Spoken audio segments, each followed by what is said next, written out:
Thiago Silva is arguably one of the most decorated central defenders in the world, and the impact he's had on the Chelsea squad is there for everyone to see. But how good is Thiago Silva? What are his weaknesses? And how important will he be for Chelsea going into the current season? This is Thiago Silva's player profile.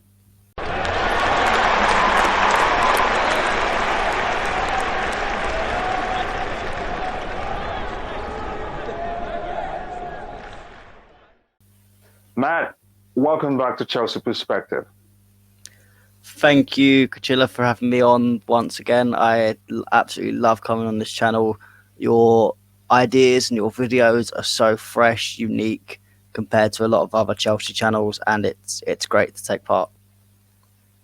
Yeah, thank you very much for taking some time to say that. I appreciate that. That means I am doing something nice that is encouraging to me. So, Matt, let's get into business. Can you give us an overview of Thiago Silva's history? I mean, what he's won, clubs he's played for, and how he got to Chelsea? Yeah, so Thiago Silva has been playing for a very long time, since 1998.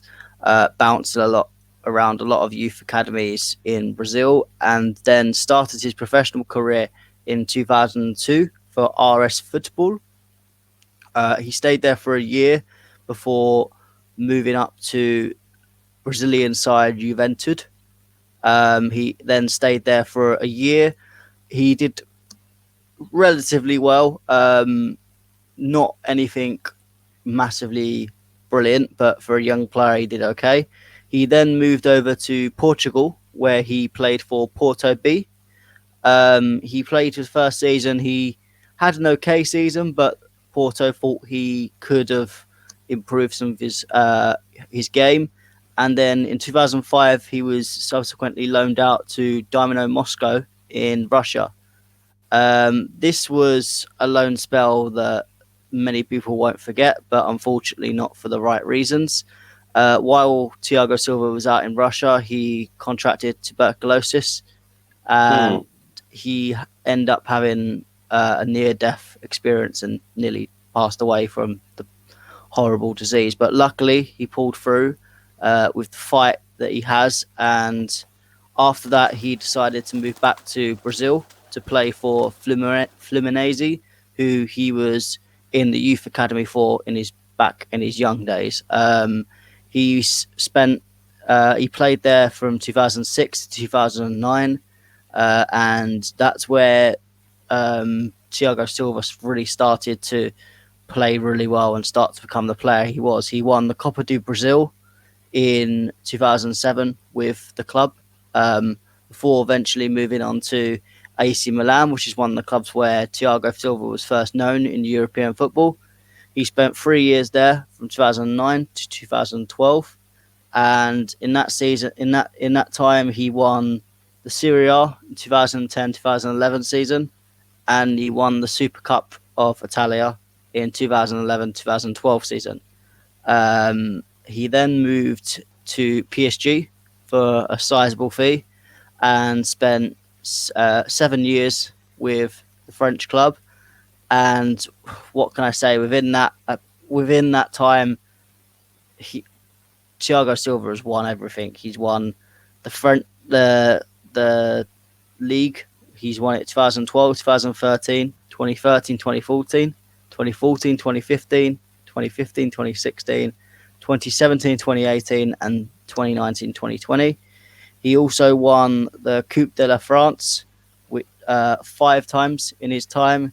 He also won the Coupe de la Ligue 6 times in his time, and won the Trophies des Champions, which is like the French Super Cup.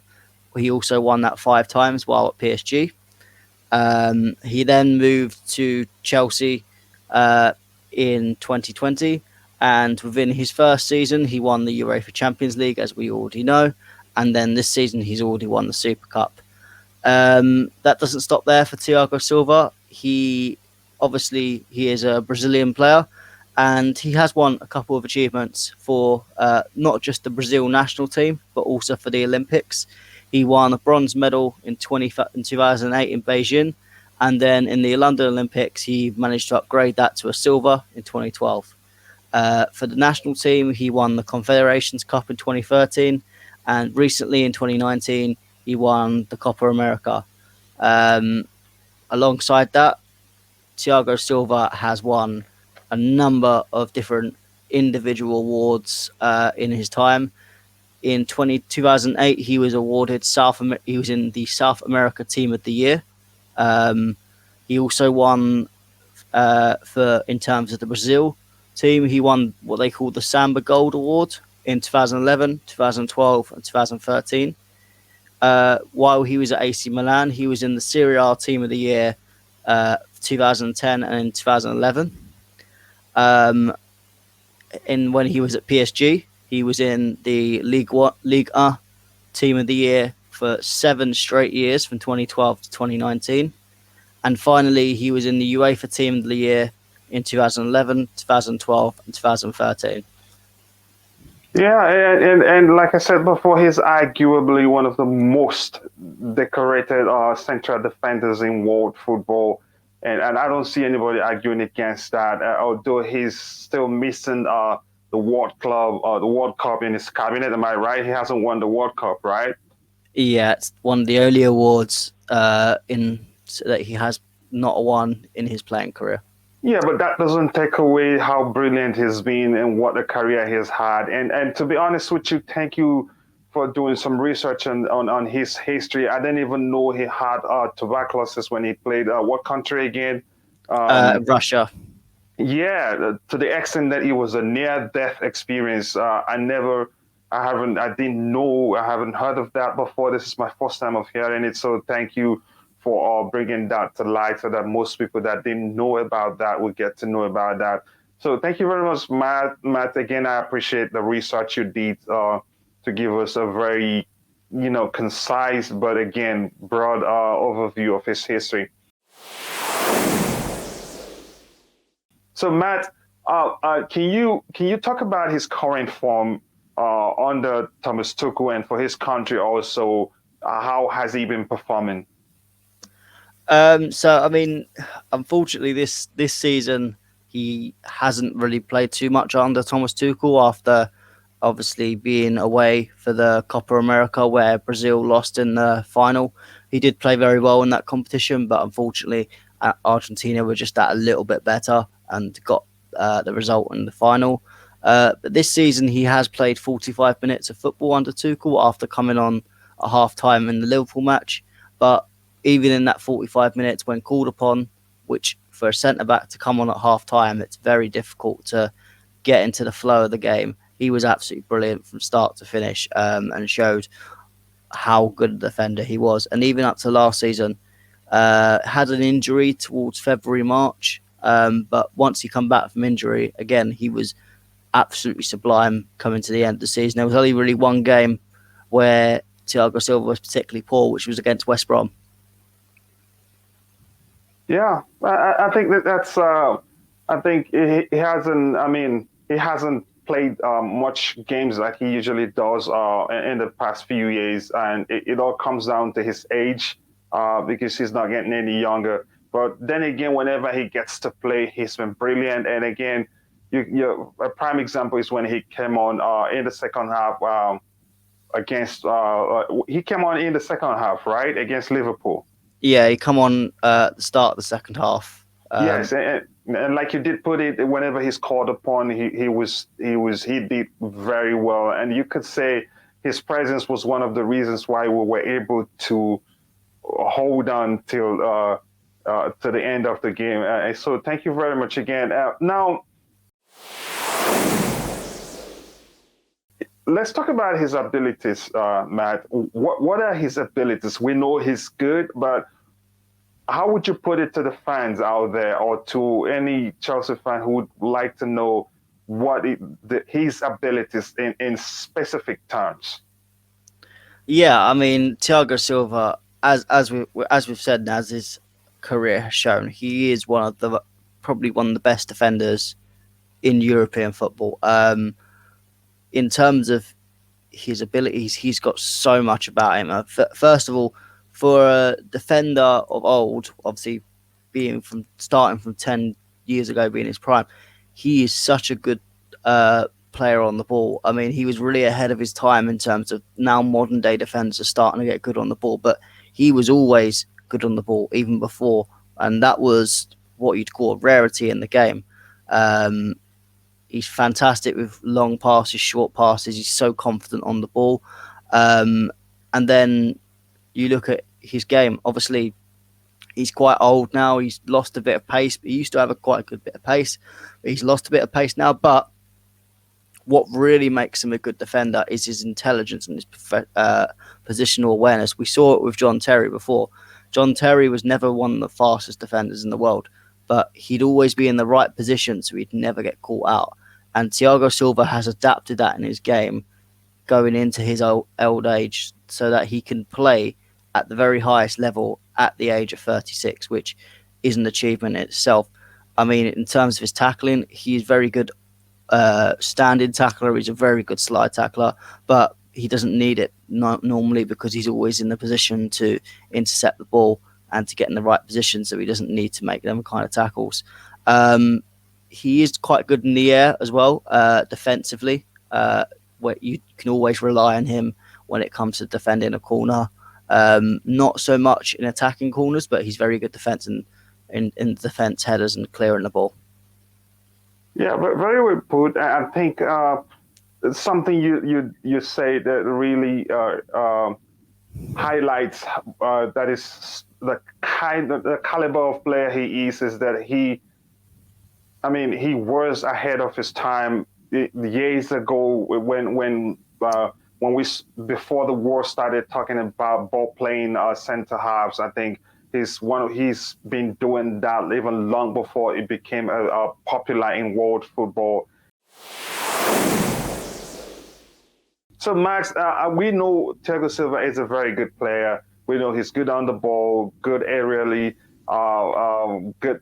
He can stand in tackles, slide tackles. He reads the game very well. But if that is the truth, is no player is perfect. For every player, there's always one weakness or the other. I don't know if you'll find one, but if you find one, I respect to you because a player of his caliber, it is really difficult to find a weakness. What would you say is Thiago Silva's weakness?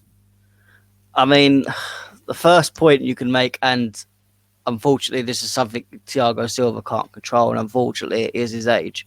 In terms of a Chelsea aspect, I think most Chelsea fans would say, we wish we bought this centre-back 5 or 6 years ago because he's absolutely brilliant. But obviously, he is 36.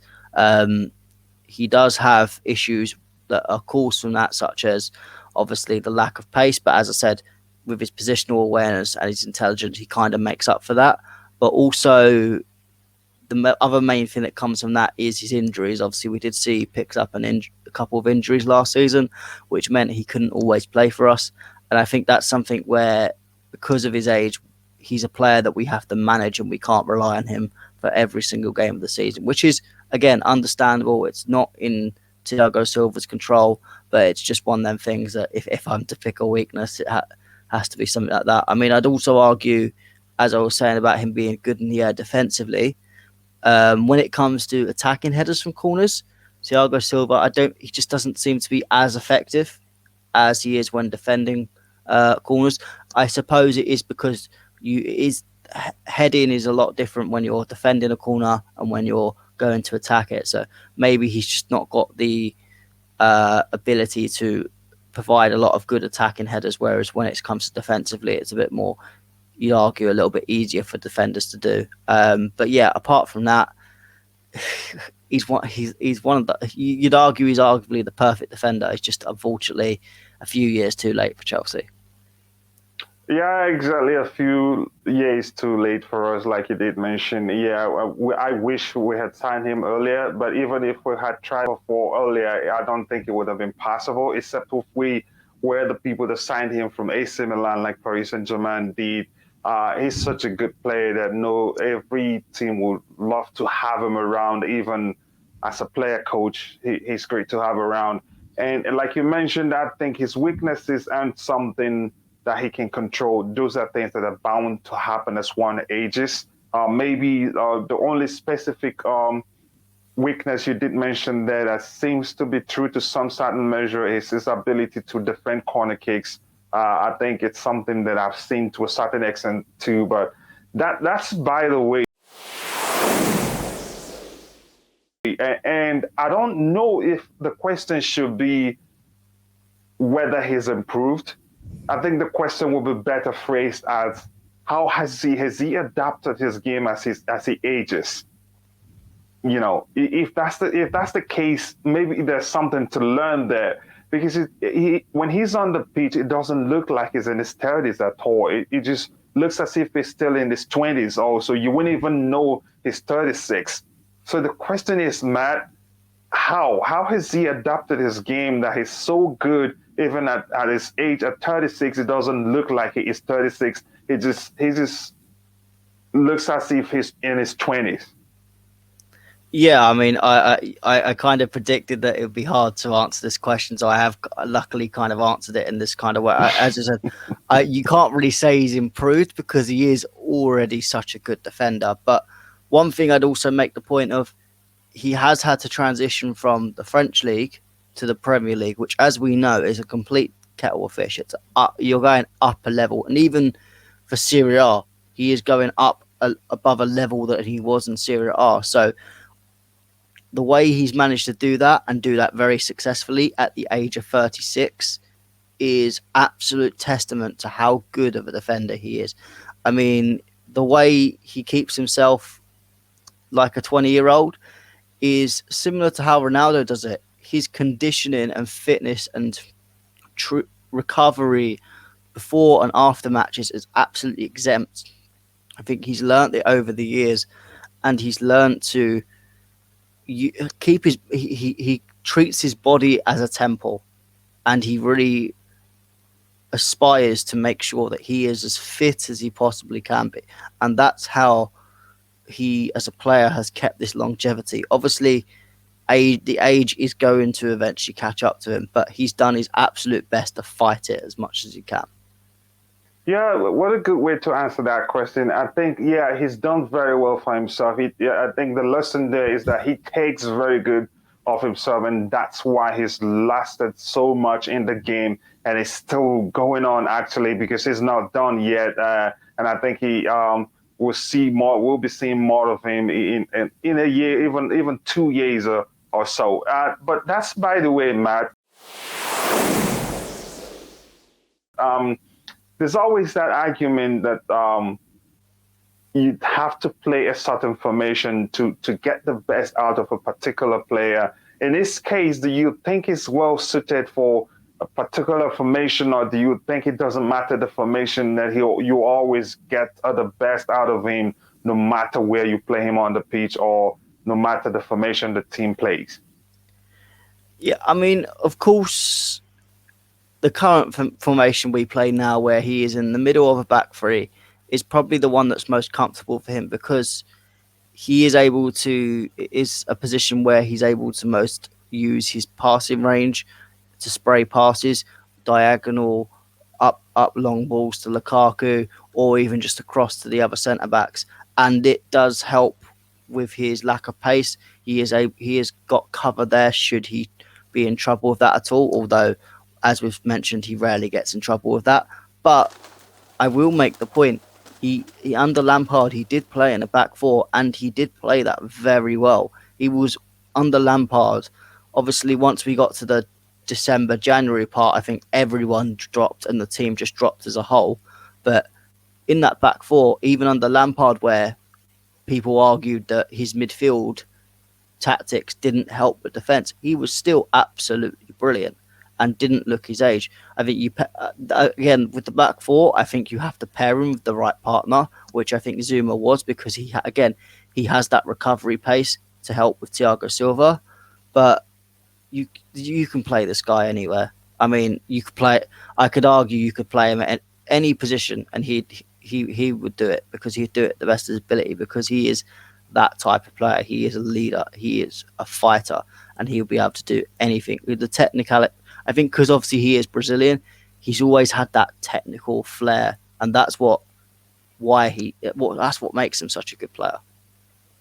Yeah, I agree with you. I don't think it really matters the formation. I think in most cases you'd say if he has a good protection in front of him, the formation doesn't matter.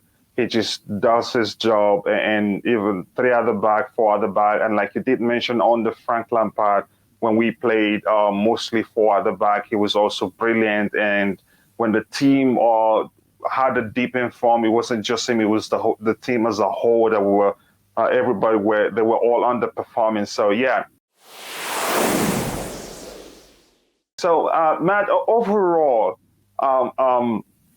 what would you say he brings to the team on and off the pitch? What does he contribute to the team that makes us a better team, or that helps the team win games, or however way you want to put it? What does he bring to the team, to the table, if you like? I mean, the first and foremost, and this would count on and off the pitch, he brings the level of experience and he brings to this team. Don't forget, this Chelsea team is a very young team. There was a lot of young players. Obviously, you've got the likes of Jorginho and Kante who are also experienced. But I'd argue even they are nowhere near the experience of Thiago Silva. Silva, as we've experienced, he's faced it all. He's played in the slumps of Brazil. He's played in the coldness of Russia. He's fought, as we said, he's fought life and death in football. He's gone from the absolute lows to the absolute highs. He's got that experience, and he brings that, and he's kind of like a mentor to all these players, and he's bringing that leadership that he brings. Obviously, he's captain for the Brazil team. He was captain for PSG. He was even captain for a part-time at AC Milan. He's taken the captain's armband occasionally at Chelsea when Azpilicueta or Jorginho have been missing. And he does bring that leadership on and off the pitch. Even if he's not playing, you know he's there to some extent. He's always in the ears of every player, telling them where they can improve, motivating them and bringing them that. And then finally, I think he brings a winning mentality. As I've said before, the amount of trophies he has won, he is a serial winner. And especially this season, I think it's fine. It's become infectious because all the Chelsea players are suddenly starting to get a winning mentality. They want to win from the first minute to the last, and that's what Thiago Silva brings. Obviously, footballing wise, he does bring calm and cool defending. Obviously, this season it's not going to be as much because of his age, but he does bring that rotation and that stability in the defense. Yeah, I think his influence is great, and the impact, like we said at the beginning of the show, the impact he's had on this Chelsea team is there for everyone to see, whether he's playing or not. I think he's got everything in his locker as a leader. He's won nearly every trophy there is to win except the World Cup, but that doesn't take away from his pedigree as a footballer. So I think you could argue then when he speaks, no player in the dressing room would disrespect him. Everybody will listen. Even the coach himself, the manager himself, I believe, will listen because they have a good relationship, and he's got the pedigree to back up whatever argument he has. And I remember that Rhys James saying, telling the story of how he's taking him under his wing. He's told him what he's doing right and the areas where he needs to improve. And that's a prime example of how he's mentoring the younger players in the team. And that's great to see that his influence goes beyond being on the football pitch. And as a player, given what he's achieved, I think the younger players will learn from him, and then maybe he's already passed that winning mentality to the younger players and the team, and we can all see they're all hungry. They want to win games. They want to win more. They don't look like they're stopping, and that's good to see. So now I want to ask you this question, although it's a bit similar to the previous question, but I think it differs a little bit.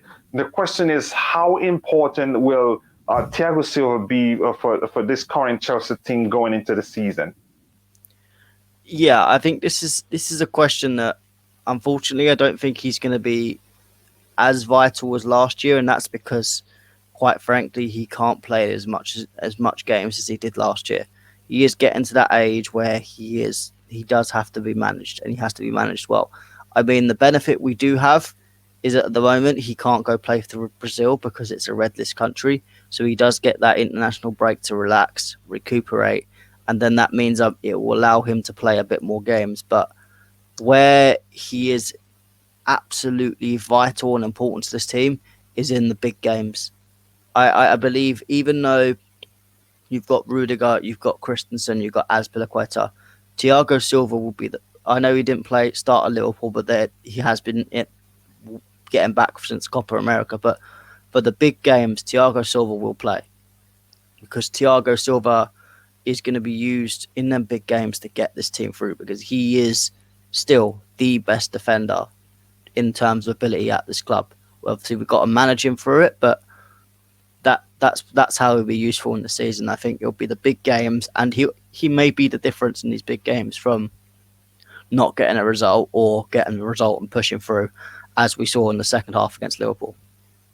Yeah, I totally agree with you, and I think he'd play more Champions League games than Premier League games, because that seemed to be the Champions League games seems to be less of a physical, should I say, physical game than the Premier League itself, and I think he'd be able to, he'd thrive in the Champions League for us because he's got that experience. And yeah, thank you very much for taking the time to answer that question, Matt.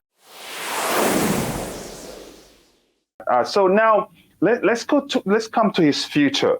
He's 36 at this point, and although Chelsea have seemed to the rule of not offering a long-term contract or even offer even a short-term contract to players over the age of 30 doesn't seem to apply when it comes to Thiago Silva. But what do you think? Do you think the club would want him to stay on as a player coach or even as a defensive coach, or do you think they'd let him go? Because if you ask me, I'd say the best option would be to keep him because his influence is great on and off the pitch. Even if he's not playing, I think you'd love to have somebody with his pedigree in the coaching staff so that when he speaks, players will listen to him. What do you think, Matt? Yeah, I mean, if it was up to me, I would obviously. I think he will.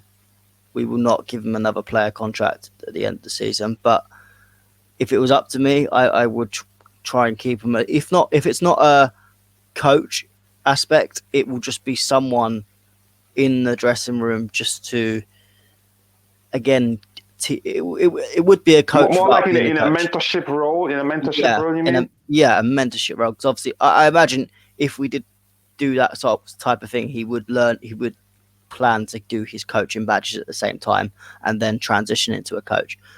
But the only issue is, does Thiago Silva want to retire at the end of the season? Because I do see with Thiago Silva, he will carry on playing until his legs fall off.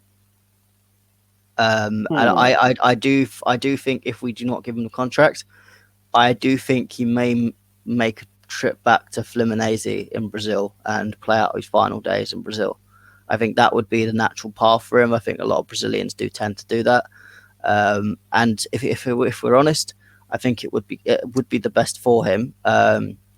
If he wants to stay at Chelsea in that type of role, I would be more than happy. But I do think Thiago Silva will look to want to keep playing at least for a couple of years, and maybe look to, even if it's just another year, to try and get into that World Cup squad so he can try and get that one last trophy that he wants. Yeah, I do agree with you. It doesn't look like he's stopping anytime soon. And the other thing you said is also, it is very common for Brazilians. They've always, it's more like a culture for them to go back and play the last season of their career at home. And I've heard that that's what he's planning to do. But if we can do whatever, I'd ask the club to do whatever they can to keep him. His influence is great on the team. And I think You could argue that he's he's one of the reasons why we did as that is we achieved what we've achieved so far under Thomas Tuchel. And yeah, but that's by the way. So, ladies and gentlemen, that is Thiago Silva's player profile. So please get in the comment section below and let I and Matt know if we missed anything from Thiago Silva's profile. And Matt, over to you now. Please tell us more about Worldwide Chels Podcast. And I've been honored to be your guest. I would say your most recent guest, but I'd like you to take some time, tell us more about Worldwide Chels Podcast, if you have anything coming on or whatever you have going on. Yeah, so obviously we've finally come to the end of the international break by the time this video goes out. And we'll get back into our usual strive of previews, reviews. We'll get some special guests on, hopefully some opposition fans as well, so we can have a little bit more banter with some fans. Obviously, we've got some big games up, Man City, Tottenham, so we'll try and get some fans on for that. Otherwise, the YouTube channel is also going strong. We're currently sponsored by OneFootball, which is a fantastic sponsor to have. So if you want to check out Worldwide Chels stream and then go into the description and click the link to download the OneFootball app. It helps us all. And then hopefully the podcast can get a wonderful sponsor as well on top. But yeah, the channel is growing strong. I'm looking to improve my setup, get a new mic, get a new setup for my laptop, and just improve the overall podcast for you throughout the season. And I can't wait because it's going to be fantastic and there's exciting things coming up. Yes, people, if you enjoy listening to podcasts, and you should go check out Worldwide Chels Podcast. It's great guests and great insight on football, from the perspective of Chelsea and also football in general. I think you should go try it out. And again, if you do, I promise you, you will thank me later. And you can see Matt's Twitter handle on the screen. And please get in the comments section below and let us know what you think about this show. And also don't forget to smash that like button. Subscribe to the channel if you haven't, to help the channel grow. And more importantly, click on the bell notification button so you don't miss anything. Again, it is me, Coachila, my friend and brother Matt. See you guys next time. Cheers.